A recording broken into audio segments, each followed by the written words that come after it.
ఈరోజు మనము నిమ్మకాయ ఊరగాయ పచ్చడి ఎలా పెట్టుకోవాలో తెలుసుకుందాం. ఏం లేదండి, నిమ్మకాయలు ఈ సైజువి ఇలాగ ఎల్లో కలర్లో మచ్చలు లేకుండా నీట్గా ఉండేవి మనము ఎంచుకోవాలి. వాష్ చేసుకొని తేమ ఎక్కడ కూడా ఒక్క డ్రాప్ కూడా లేకుండా తుడిచి ఆరబెట్టుకోవాలి. ఆరిపోయిన తర్వాత ఈ నిమ్మకాయలను 4 భాగాలుగా కట్ చేసుకోవాలి.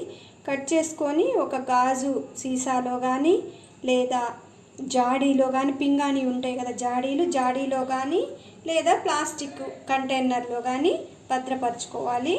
అయితే నేను ఎలా చేస్తానంటే చిన్న చిట్కా, వీటిని కట్ చేసిన తర్వాత 3 days వరకు సాల్ట్ వేసి అలాగే ఉంచుతాను. సాల్ట్ అలాగే ఎందుకు ఉంచుతాము, కారం కూడా ఎందుకు ఒకేసారి యాడ్ చేయమంటే కారం వేస్తే త్వరగా ఈ దబ్బలు మెత్తబడవు అన్నమాట, నిమ్మకాయ దబ్బలు. అందుకని 3 days సాల్ట్ వేసి అలాగే కంటైనర్లో కలుపుకొని పెట్టుకొని 4వ రోజు మనము కారం యాడ్ చేసుకుంటాము. సరే, ఇప్పుడు నేను తీసుకున్న నిమ్మకాయలు మీడియం సైజు 60 కాయలు. 60 కాయలు అంటే ఇంత గ్లాస్తో 2 glasses తీసుకుందాం. లేదా మీ దగ్గర అద్ద అంటాం కదా, దీన్ని ఇలాంటిది కానీ ఉంటే 1.5 తీసుకోండి, సరిపోతుంది. కారము 4వ రోజు వేసేటప్పుడు కొలతలతో నేను చూపిస్తాను. ఓకే, మనం ఇప్పుడు ఈ నిమ్మకాయల్ని కట్ చేసుకొని ఈ సాల్ట్ వేసుకొని కలుపుకొని భద్రపరుచుదాము. నేను 4వ రోజు మీకు ఎలాగుందో చూపించి కారాన్ని యాడ్ చేసి మరలా చూపిస్తాను. ఓకేనా ఫ్రెండ్?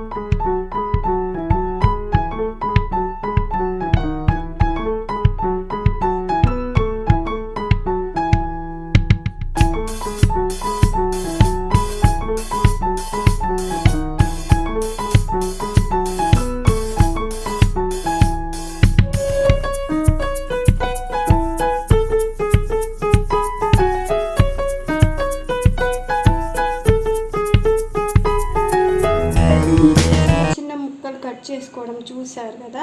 ఇప్పుడు మనం ఏం చేయాలంటే ఈ ఉప్పును, నేనైతే కళ్ళుప్పును మిక్సీకి వేసుకొని వాడతాను. ఏ ఊరగాయ పచ్చళ్ళకైనా ఇలాగ వాడటం వల్ల మంచిది. మనం ఇలాగ ఉప్పును యాడ్ చేసుకోవాలి. యాడ్ చేసుకున్న తర్వాత మంచిగా కలుపుకోవాలి.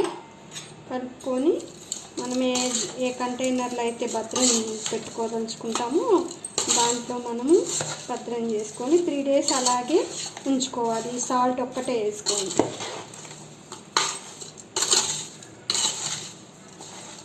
మంచిగా అంతా కలిసేటట్టుగా కలుపుకోవాలి. నిమ్మకాయ పచ్చడి తినడం వల్ల మనకు సి విటమిన్ ఎక్కువ వస్తుంది, ఆరోగ్యానికి మంచిది. కాబట్టి ఇది చాలా ఈజీ ప్రాసెస్. ఎవరమైనా 10 నిమ్మకాయలైనా కొంచెం అటో ఇటో వేసుకోవచ్చు. కట్ చేసుకొని నిమ్మకాయలు ఉన్నప్పుడు కట్ చేసి పెట్టుకుంటామంటే నెలకు 2 సార్లు పెట్టుకున్నాం అనుకో, మంచిగా మనం డైలీ పెరుగన్నంలో తీసుకోవచ్చు అన్నమాట. ఓకే, కలుపుకున్నాం కదా. ఇప్పుడు మనం ఒక కంటైనర్లో దీన్ని భద్రం చేసుకుందాం. నేనైతే నా దగ్గర ప్లాస్టిక్ ఉంది, దీనిలో వేస్తున్నాను.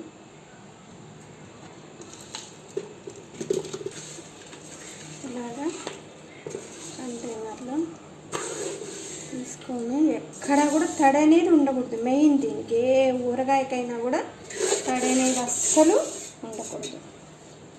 తడి లేకుండా చూసుకొని ఇవి కొంచెం మగ్గిన తర్వాత 3 రోజులకి కొంచెం మగ్గుతాయి అన్నమాట. అప్పుడు మళ్ళీ ఒక వెడల్పాటి పాత్ర తీసుకొని దాంట్లో వేసుకొని కలుపుకుందాం.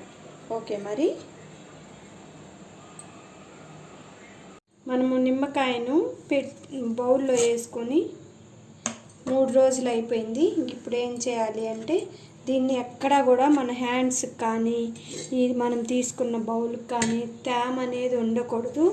ఈ 3 days అయిపోయిన తర్వాత ఇలాగ బౌల్లో వేసుకుందాము. వేసుకున్న తర్వాత ఈ 3 days మనం ఉప్పులోనే ఊరవేయడం వల్ల అదేమవుతుందంటే చూడండి, ముక్క బాగా మెత్తబడిపోయి మనం ఇంక ఈ రోజు నుంచి తినడం ప్రారంభించుకోవచ్చు. జ్యూసీగా తయారవుతుంది అన్నమాట. అప్పుడే కలిపామో అనుకోండి, ఇది ముక్క ఇలాగా మెత్తబడదు. ఇప్పుడు చూడండి, ఇంకా మనకు తినడానికి రెడీ అయిపోయింది 3 రోజులకి, కారం కలపకపోవడం వల్ల. ఇప్పుడు మనము 2 glasses సాల్ట్ తీసుకొని ముందుగా కలిపి పెట్టుకున్నాం కదా, అదే గ్లాస్తో ఇప్పుడు 1 glass కారం తీసుకొని మనం ఇందులో కలుపుకుందాం. కారము మంచి కారంగా ఉండేదైతే గ్లాస్ సరిపోతుంది. మీరు ప్యాకెట్ కారము అలాగా వాడే పని అయితే కొంచెము ఎక్కువగా వేసుకోవచ్చు. నిమ్మకాయ పచ్చడి అంటే పులుపే కాబట్టి మనము పుల్లగా ఉండాలి కాబట్టి కారం సరిపోతుంది. ఇది లేదు మనం కొంచెం సరిపోలేదంటే కరెక్ట్గా అలాగని కాదు, కొంచెం ఒక 2-3 స్పూన్లు మళ్ళీ కూడా యాడ్ చేసుకోవచ్చు. 100% ఇది సరిపోతుంది. 2 రోజులకి కొంచెం బాగా ఇది మెత్తబడి ఇంకా కొంచెము కారం కూడా తగ్గిపోతుంది. పులుపు అంతా కారంలో పీల్చుకోవడం వల్ల. చూడండి మనకిప్పుడు ఈ 3 days ఉప్పులోనే నిమ్మ దెబ్బలు ఉండడం వల్ల ఎలాగ జ్యూసీగా వచ్చేసిందో చూడండి. మొత్తం అంతా కూడా చాలా జ్యూస్ వచ్చేసింది. ఇంకా మనం ఈ రోజు నుంచే తినడం ప్రారంభించుకోవచ్చు. లేదు ఒక 2 days ఉంటే ఈ కారం అనేది అసలు లేకుండా పుల్లగా అయిపోతుంది. చూడండి ఇంకా అసలు ఎలా అంటే చూడండి ఇట్లా అయిపోయింది. ఎంత బాగుందో చూడండి, తినేయాలనిపించేటట్టుగా ఉంది. ఇంతే అండి, ఇంకేమి లేదు. నిమ్మకాయ పచ్చడి అంటే ఏంటో కాదు. ఒక 30 కాయలు తీసుకుంటే ఇంత గ్లాసు ఉప్పు తీసుకోవడం, 3 days అలాగే ఉంచుకోవడం, హాఫ్ గ్లాసు కారం వేసుకోవడం.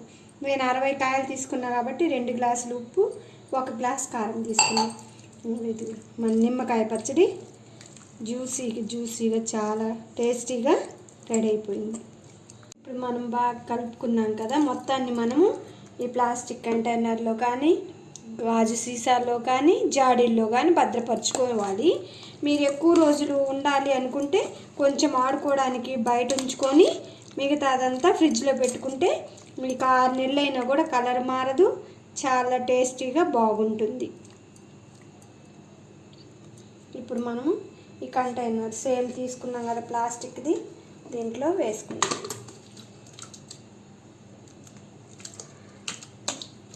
ఇలాగంతే అండి నిమ్మకాయ పచ్చడి. పిల్లలు మాకు ఏంటో కుదరదులే అది ఇది అనుకోకండి, చాలా ఈజీ, అసలు ఏం లేదు. ఏ రెసిపీ అయినా ఒకసారి చూస్తే అదే వస్తుంది. లేదు ఒకసారి ఫెయిల్ అయినామంటే రెండోసారి సక్సెస్ ఉంటుంది. ఏదైనా అంతే అండి.